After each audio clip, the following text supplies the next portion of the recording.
कि बजट 17,000 करोड़ में आए या 17 लाख करोड़ में आए, क्या हमारे माननीय इतने सामर्थ्य रखते हैं कि अपने बच्चों को उन सरकारी विद्यालय भेज सके? अगर माननीय अपने बच्चों को सरकारी विद्यालय नहीं भेज पाते हैं तो बजट 7,000 करोड़ का रहे चाहे 7 लाख करोड़ का रहे, उस बजट का कोई मूल्य नहीं है। दूसरा बात के अंदर है, चलिए जेल से बाहर से होती तो लोग बोलते कि भाई बाहर झारखंड में जंगल है, झारखंड में पहाड़ है, कहीं छुपा होगा। अगर जेल के अंदर से घटनाएं मॉनिटरिंग हो रही है तो कहीं ना कहीं जो प्रशासन है, पुलिस है, उनके होने पर प्रश्न चिन्ह खड़ा होता है। ये तो खुद जयराम जी, आज आपने भी अपनी बात रखी है। जी, अगर शिक्षा पे बात करें तो लगभग वित्तीय वर्ष का जो कुल बजट है उसका 12% से ज़्यादा शिक्षा के बजट पे खर्च का प्रावधान है। लगभग 15,000 करोड़ और 2,000 करोड़ यानी 17,000 करोड़ का प्रावधान है। तो मैंने पहला सवाल यही किया कि बजट 17,000 करोड़ में आए या 17 लाख करोड़ में आए, क्या हमारे माननीय इतने सामर्थ्य रखते हैं कि अपने बच्चों को उन सरकारी विद्यालय भेज सके? अगर माननीय अपने बच्चों को सरकारी विद्यालय नहीं भेज पाते हैं तो बजट 7,000 करोड़ का रहे चाहे 7 लाख करोड़ का रहे, उस बजट का कोई मूल्य नहीं है। दूसरा बात, मैंने कई तर्कों से बताया कि किस प्रकार से शिक्षा के क्षेत्र में बंदरबाट है, किस प्रकार से जो राशि है जो एक आम छात्र तक खर्च हो सकती है उस राशि में बंदरबाट हो रहा है। मैंने आरटी जो राइट टू एजुकेशन 2009 का कानून है, जिस कानून के तहत तमाम जो प्राइवेट कॉलेज हैं, चाहे वह माफ़ कीजिएगा स्कूल जो बड़े बड़े हैं, डीपीएस की बात करें, डिनोबली की बात करें, वहाँ भी 25% जो ऐसे छात्र जो सामाजिक स्तर से आर्थिक रूप से पिछड़े हैं उनको एडमिशन लेने का प्रावधान है, लेकिन वह कानून का भी अनुपालन नहीं किया जा रहा है। तो कुल मिलाकर शिक्षा का अगर बजट अगर आंकड़ों के दृष्टिकोण से देखा जाए तो निस्संदेह बहुत बड़ा बजट है, एक अच्छा बजट है। लेकिन बात वही आती है कि बजट का होना और बजट का खर्च किया जाना और उसकी उपयोगिता और उसकी सार्थकता होना, इसमें अंतर पाया जा रहा है। अच्छा जयराम जी, आपराधिक घटनाएं बढ़ रही है, जिस तरीके से डीजीपी ने जो कारण बताया है कि तमाम चीज़ें जो है वो जेल से ऑपरेट होती है, आप इसको किस रूप में ले रहे हैं? क्या आप सहमत हैं? देखिए, अगर डीजीपी महोदय को इस बात की जानकारी है तो बड़ा दुर्भाग्य है। जेल तो आपके अंदर है, चलिए जेल से बाहर से होती तो लोग बोलते कि भाई बाहर झारखंड में जंगल है, झारखंड में पहाड़ है, कहीं छुपा होगा। अगर जेल के अंदर से घटनाएं मॉनिटरिंग हो रही है तो कहीं ना कहीं जो प्रशासन है, पुलिस है, उनके होने पर प्रश्न चिन्ह खड़ा होता है।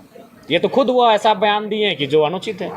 जयराम जी, माननीयों को जो गिफ्ट मिलता है इसको लेकर देखो, उसको लेकर हमने सूचना के लिए मैंने हाथ भी खड़ा किया था, तो अध्यक्ष महोदय ने कहा कि जयराम जी ऐसे भी आज समय विलम्ब हो चुका है, क्योंकि आज एक मैंने कह सकते हैं एक काल चला नहीं, जो प्रश्नोत्तर काल होता है, अल्पसूचित और तारांकित जो प्रश्न होते हैं वह काल चला नहीं आज, चूँकि विपक्ष ने वही बड़का गाँव एनटीपीसी की जो मामला है उसको लेकर थोड़ा सा विरोध उत्पन्न किया था, तो एक सत्र चला नहीं, जिस कारण आज सूचना में नहीं दे सके। तो आज सोच रहे हैं कि पत्र के माध्यम से, कुछ सही बात है, आज अगर जैसे ही हम यहाँ से बाहर निकलते हैं तो पुलिसकर्मी मिलते हैं, ट्रैफिक पुलिस मिलते हैं और कुछ सफाई कर्मी भी मिलते हैं। वो कहते हैं कि भैया हम लोग को दिन भर यहाँ ड्यूटी करते हैं सत्र के समय, लेकिन ना हम लोग को पानी के लिए पूछा जाता है, ना खाना के लिए पूछा जाता है। तो अगर हम बजट के बाद जो माननीयों को उपहार मिल रहा है, जैसे मैं अपना बता दे रहा हूँ, 18,000 रुपये को जो खाना बनाने वाला जो भी है हम नहीं जानते हैं, 3 वो अटैची मिला है, अटैची किसी और क्या बोलते हैं, ट्रॉली बैग, हाँ ट्रॉली बैग, तीनों का दाम है 30,000। ओवन पर हमको नहीं मालूम भाई, हम लोग माड़ भात डेगची हांडी में बनाने वाले लोग हैं। तो 18,000 30,000, ये तो गिना गिनी हो गया 50,000। और 2-4 को ये छोटा मोटा बैग मिला है, जो मिला है से क्लियर कट बात करना पसंद है।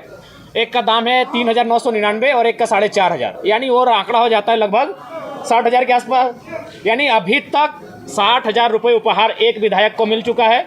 सदन हमें लगता है कि और 7-8 दिन चलेगी, यानी फिर अनुमान लगा लीजिए, यानी 1 लाख तक एक विधायक को गिफ्ट मिलने वाला है, 1 लाख तक। तो मान के चलिए मंत्री लोग तो लेंगे नहीं, अध्यक्ष भी नहीं लेंगे, यानी 13 माइनस करते हैं तो 68, उसको 70 करते हैं, यानी लगभग 70 अगर विधायकों को मानते हैं 1 लाख, तो 70 लाख रुपए खर्च हो रहा है सिर्फ बेकार में। अगर उस पैसे को अगर हमको यूज ही करना है और आपके पास सही में पैसा है तो हमें लगता है कि 2,000 सुरक्षाकर्मी, ट्रैफिक सब मिला के तैनात है विधानसभा में।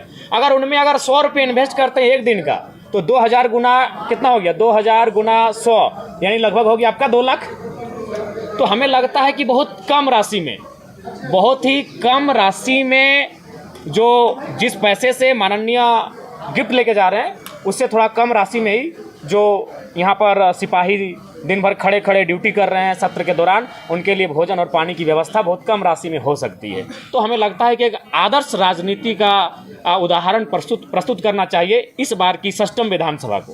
अच्छा जयराम जी, छात्रों के हित की बात करते हैं। जेपीएससी के अभ्यर्थी आंदोलन कर रहे हैं और अल्टीमेटम भी दिए क्योंकि रिजल्ट जो है वो प्रकाशित नहीं हो रहा है। उनका कहना है एक बार फिर से उग्र आंदोलन जो है वो राज्य में देखने को मिलेगा। साथ ही उसी में एक और सवाल रहेगा कि जेपीएससी के जो चेयरमैन है वो 15 दिन की छुट्टी पे जा रहे हैं, उसका भी विरोध आंदोलन कर दे वो लोग। देखिए, हमें लगता है कि जिस समय जेपीएससी का मामला गर्म है, काफ़ी गंभीर है, और ऐसी परिस्थिति में 15 दिन की छुट्टी का औचित्य नहीं बनता है। उन्हें कम से कम जो गंभीर विषय हैं उनका समाधान करने के बाद आप छुट्टी पे, लंबी छुट्टी पे चले जाएं। लेकिन जो रिजल्ट प्रकाशन का मामला है, कम से कम रिजल्ट प्रकाशन करने के बाद ही वो अपनी छुट्टी के बारे में सोचते हैं तो बेहतर होगा। और कोई सवाल की फिर निकलते हैं। ये जो स्थिति है वो भाजपा की शिक्षा नीति की वजह से है, आप क्या मानते हैं? देखिए, हमें लगता है कि एक दूसरे पे आरोप प्रत्यारोप से बेहतर है कि आप चीज़ों को खंगालें। जैसे मैंने एक उदाहरण प्रस्तुत किया था, ये उदाहरण हमारा ये था कि जेईपीसी जो होती है, जहाँ लगभग 2500 करोड़ का वित्तीय बजट होता है एक वर्ष का, वहाँ मात्र 2 पदाधिकारी जेईपीसी को हैंडल कर रहे हैं, बाकी कॉन्ट्रैक्ट पे है। और कॉन्ट्रैक्ट में जो भी हैं वो झारखंडी न के बराबर हैं।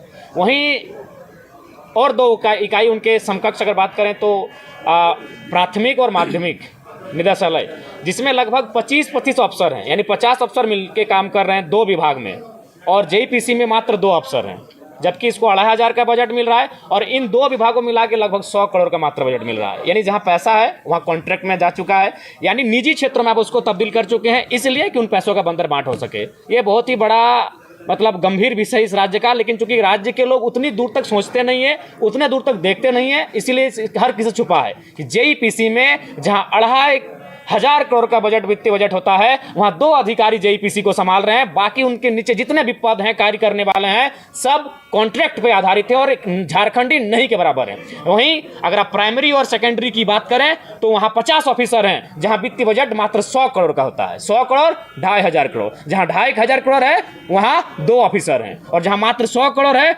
वहां 50 ऑफिसर हैं। ये तो हमारे राज्य की कड़वी सच्चाई है। धन्यवाद। जयराम जी, आपके उरी में पारसनाथ की तराई क्षेत्र है, वहाँ कुछ ऐसे गांव हैं जहाँ लोग पानी दाढ़ी से पीते हैं, तो उस पर आपका क्या स्टैंड है? देखिए, अभी जाहिर सी बात है, जब बजट आएगा तो मान के चलिए हमारे पंचायत में, हमारे विधानसभा में 70 पंचायत है, तो उस पंचायत को देखेंगे। हर पंचायत को 5 करोड़ का एक विधायक का सालाना बजट होता है खर्च करने के लिए, तो उसके अनुरूप उस पंचायत में जो सबसे प्राथमिक हमें दिखेगा, हमने जो अपने पंचायत के प्रतिनिधि हैं उनसे कह दिया है कि भाई पूरे 70 पंचायत में ये जो 5 करोड़ का राशि विधायक मद से खर्च होगा उसे आप डिवाइड कर लेंगे, और जो इम्पोर्टेंट लगे, अगर सड़क इम्पोर्टेंट लगे तो सड़क की अनुशंसा होगी, अगर पानी इम्पोर्टेंट लगे तो पानी के लिए अनुशंसा होगी, अगर बिजली का तार इम्पोर्टेंट लगे तो उसके लिए, मैंने उस राशि को आप जहाँ उदाहरण दे रही है, उस राशि को जहाँ खर्च कर सकते हैं। गर्मी का दिन पकड़ रहा है। देखिए, एक बात आप क्लियर, एक बात सुनिए, अभी हम नए विधायक बने हैं, अगर हम अनुशंसा भी करेंगे तो कल ही कुआं नहीं खोला जाएगा। तो अगर इसके लिए आपको किसी को घेरना है तो जो पहले, तो उनको आप उनसे बात कर सकते हैं। हाँ, तो हम अनुशंसा करेंगे। नहीं, बिल्कुल आपको संज्ञान में नहीं, हमारी टीम बहुत एक्टिव है, हम लोग इन मामलों को संज्ञान में ले रहे हैं। लेकिन सवाल ये है कि हम अनुशंसा आज करेंगे तो कम से कम उसकी प्रक्रिया है, कम से कम तो 45 दिन लगेगा कार्य स्टार्ट होने में।